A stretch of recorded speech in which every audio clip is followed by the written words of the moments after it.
You might remember from the last set of notes that we talked about is the gladiatorial games come about because at Etruscan funerals, they had two slaves fight to the death, and the one that killed the other slave, they were set free, and the dead slave, the Romans believed, went on to serve the noble that died in the afterlife. Well, the Romans want to see more of that. So the gladiatorial games evolved from these Etruscan funeral rituals. So politicians start to have gladiator fights as part of their campaign events, because if you are a Roman and you want people to vote for you, one way to get a crowd there is to have gladiator matches. And people would be like, oh, I like going to the gladiator matches, and this guy is the person that, arranges them, so maybe I'll vote for this guy when it's time.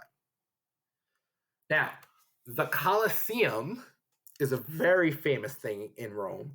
It was built for the gladiatorial games, and it held 50,000 people. 50,000 people. So that's the size of like a baseball stadium.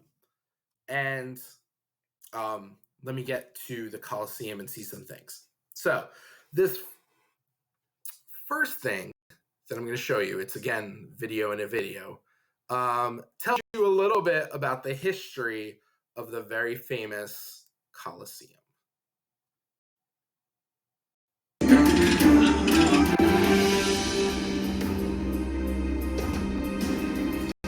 The history of the Colosseum. That was begun in 70 by Vespasian. It's a celebratory monument, and also it's going to be underlining the foundation of his new Flavian dynasty. And he gets the structure up at least to the third story at the time of his death in 79. And then his son Titus completes the fourth story and inaugurates it with spectacular games in AD 80. And this is going to remain in use without much record of there being any damage until 217. And that's when you have a massive fire that strikes the upper awnings, part of the seating, and destroys a big section of the northern side. And that's going to keep the Colosseum out of commission for many years, even as late as 240. Now, further on, we get more levels of destruction through the 3rd and even into the 4th century AD. And there's actually a serious earthquake recorded around 443 and 484. And we have some of the repair work that takes place subsequently. What we get is the end of the activities in about 434. That's the end of gladiatorial games in the Colosseum forever. But the animal killing and the animal hunts will continue all the way until AD 523. At that point, what happens in the 6th century is that there's a church installed, and we have people that start to take over the space, living and working. Then finally, the Frangipano family takes over in the 13th century, but by the middle of the 14th century, there is a massive earthquake that is recorded, possibly the one in 1349, but that's when you have the whole south side collapsing, the biggest damage ever to affect the Colosseum. And then we have documentation that a lot of the material is carted away from the 14th century, the 15th century, the 16th century, and really nothing is going to be taking place to repair or sustain this ruin. It gets overgrown and robbed until the 19th century. The first wedge is put in on the southeast side in 1807, and on the other side, on the northwest side, 1827. And that's when you have a real clearing out of all the flora that's accumulated, the trees that are really making this ruin fall apart. And subsequently, you have more interventions in the middle of the 19th century and even the 1930s. And finally, you have the excavation of the Hippogem itself. What about the Colosseum today? It's still at risk. It still needs care. And you have a massive conservation work taking place right now. You're not just cleaning the surface of the stone, but you're also making sure that this monument will be standing for another 1,000 years. Okay, so that's just a little bit about the Colosseum. I'm going to show you now, and then we'll get back to our gladiator notes, This is kind of funny. Like on Google Earth and Google Maps, we go to the Colosseum and look where we end up. Oh, look! Hi, random people. These people have no idea that they're being used in a class. This was taken October 2016. I guess this is Jorge. So if you ever go visit the Colosseum, what you're seeing is the ruins, and what this is, let me get out of these people's face. Get out of my view. Okay, well, there we go. What you see down here, this was like underneath where they would store the gladiators in between the battles and things like that.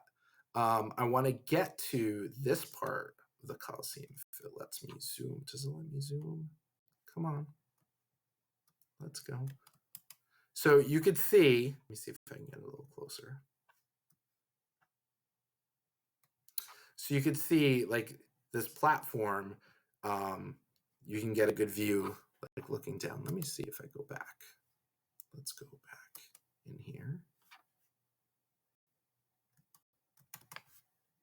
And it doesn't work at all. Well, you'll be seeing in Edpuzzle some more things about the Colosseum. So it's probably one of the most famous tourist attractions even today in Rome, Italy. All right, so there was even an emperor in Rome, this guy Trajan, that held gladiatorial games 123 days straight. Crazy. All right, now, at 10 a.m., there was an opening ceremony as part of the gladiatorial games. Then, as part of the opening ceremony, there was a parade of the gladiators that were going to fight later. There were dancers, jugglers, priests to give prayers to the gods, and musicians. Then at 11 a.m., the beast shows started. Now, this is some really messed up stuff that the Romans did. The video that I just showed you mentioned a little bit about an animal hunt. This is so messed up.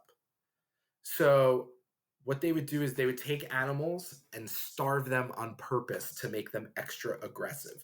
So they would capture a bear, not give it any food, so it would be super hungry, and then take an elephant and put it in the gladiatorial arena with the bear. And even though the elephant is like pretty huge, a starving bear is going to literally demolish that elephant. And the crowd would like cheer and watch this. Also, they used panthers, lions, bulls. It's so horrible. A lot of times they would use criminals or prisoners of war to fight these animals, and the crowd would go nuts. Sometimes a criminal's punishment would be like, you're sentenced to be a gladiator in the games.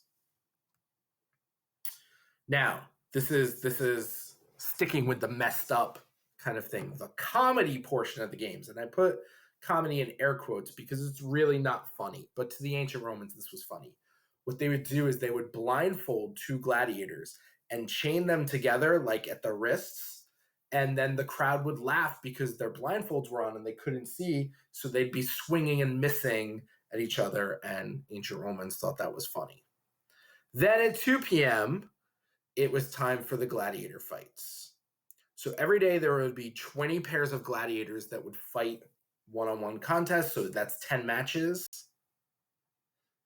Gladiators were made of prisoners, slaves, or even somebody would volunteer to be a gladiator, because being a gladiator, if you were really good, you could get famous. So if you were like an amazing gladiator, sometimes what would happen is they would retire you and you would work the circuit of like making appearances at parties. So some people that were forced to be gladiators decided, you know what, I'm going to try and do the best that I can at this because I want a chance of getting fame. And then I don't have to be a gladiator if I'm famous, making appearances at parties.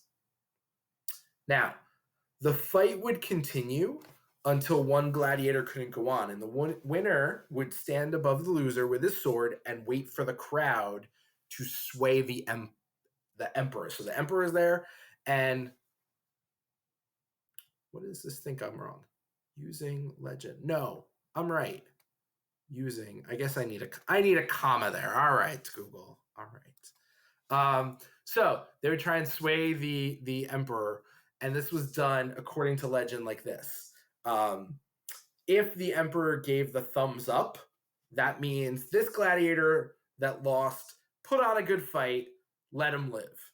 If the emperor gave the thumbs down, it was like, you know what? I want to see this gladiator die, kill him.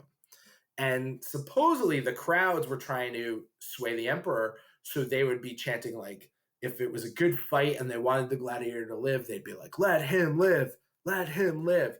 And if they were like, no, this gladiator needs to die, they would be like, kill, kill, kill. So yeah, these people are crazy. At 5 o'clock, there was a sea battle on the floor of the Colosseum. They flooded the Colosseum floor with water and brought in boats, and the crowd watched the sea battle. It was criminals and prisoners of war fighting with swords, spears, and arrows. And a lot of times, if you were the last man standing in the sea battle, you were granted your freedom. So these people would really try and fight well.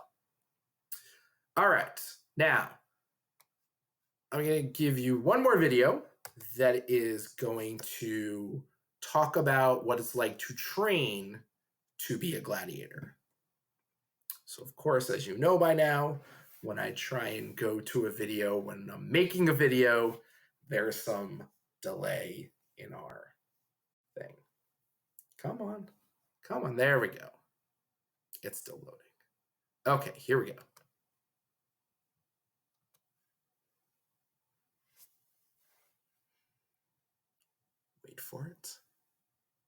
Wait for it. Rome's Colosseum, the world-famous, iconic mother of all the empire's arenas. Right next to it, the ruins of a gladiator school. You can quite clearly see the cells the gladiators lived in, the tunnel to the arena. Enough to tell an archaeologist what to look for. And to visualize it exactly where it once stood.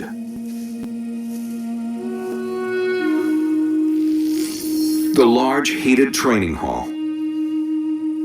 The house where the owner of the school lived, the lanista. The gladiator cells.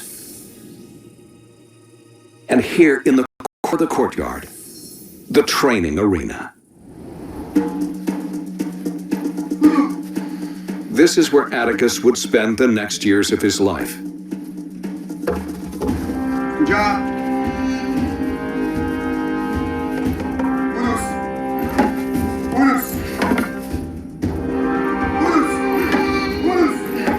If he impressed the school's owner, the lanista.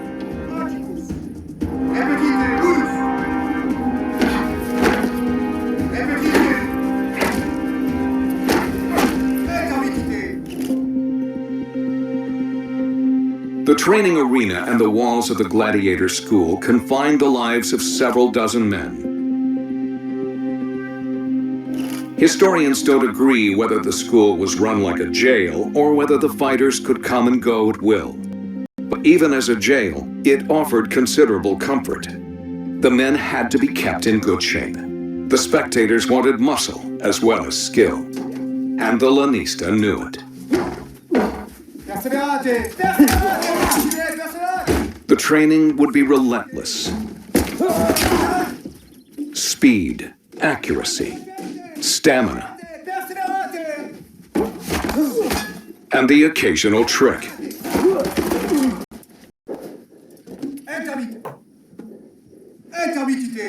All to win the approval of the lanista.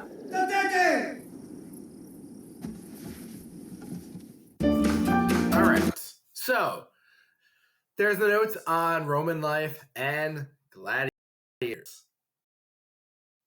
Some pretty interesting stuff. All right, see ya.